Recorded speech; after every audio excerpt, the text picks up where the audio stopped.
जय श्री राम दोस्तों। क्या भक्ति का मार्ग अपनाकर किसी भी पाप के दंड से बचा जा सकता है? तो जानिए इस पर ब्रह्मा जी ने क्या कहा। दरअसल यह कहानी शुरू होती है नारद जी के विचारों से। नारद जी धरती पर रहने वाले लोगों को देखते हुए स्वर्ग में विचरण कर रहे थे। धरती पर रहने वाले लोगों के कर्म को देखकर नारद के मन में कर्मों के फल और पापों के दंड को लेकर विचार आए।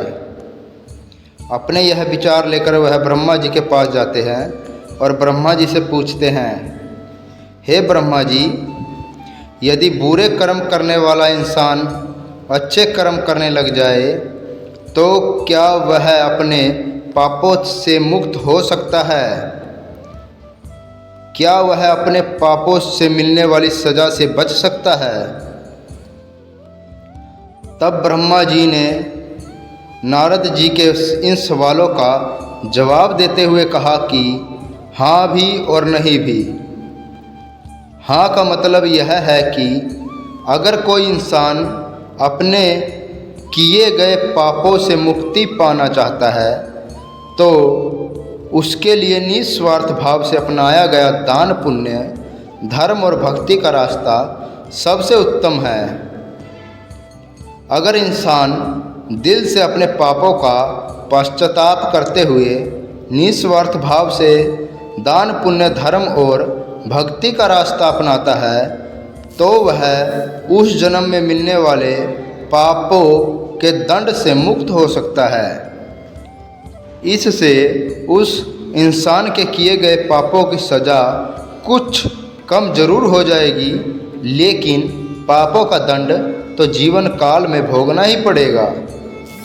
किंतु कुछ जघन्य अपराध यानी घोर पाप ऐसे होते हैं जिनका दंड शारीरिक एवं मानसिक रूप से न सिर्फ इस जन्म में बल्कि आने वाले एक या कई जन्मों तक भोगने पड़ते हैं। यानी इंसान के कर्म कभी पीछा नहीं छोड़ते। तो ऐसे में अगर इंसान दिल से अपने पापों का पश्चाताप करते हुए निस्वार्थ भाव से दान, पुण्य, पशु पक्षियों तथा लाचार इंसान एवं जानवरों की सेवा, धर्म और भक्ति का रास्ता अपनाता है तो आगे के जन्मों में पिछले वाले जन्मों के घोर अपराधों की सज़ा नहीं भोगनी पड़ेगी।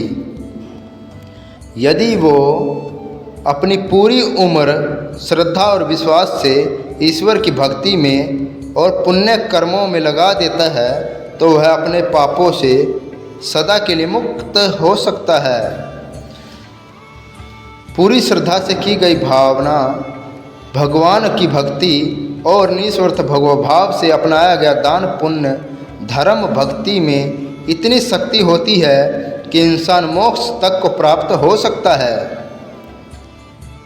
और नहीं का मतलब ये है कि अगर वो इंसान दान, पुण्य, धर्म और भक्ति का रास्ता या कोई भी अच्छा कर्म निस्वार्थ भाव से न अपनाकर किसी स्वयं के मकसद को पूरा करने के लिए या लालच से अपनाता है तो इसे दिखावा बोला जा सकता है। ऐसा करने से उसे उसके पापों से छुटकारा नहीं मिल सकता, अपने पापों से मुक्त नहीं हो सकता। इंसान द्वारा किया गया घोर अपराध और पाप उसका अगले कई जन्मों तक पीछा नहीं छोड़ते। तो आपको हमारी यह वीडियो कैसी लगी हमें कमेंट सेक्शन में अवश्य बताएं और वीडियो को लाइक अवश्य करें और चैनल को सब्सक्राइब ज़रूर कर लें ताकि हमारी हर वीडियो की नोटिफिकेशन आप तक सबसे पहले पहुंच सके। जय श्री राम।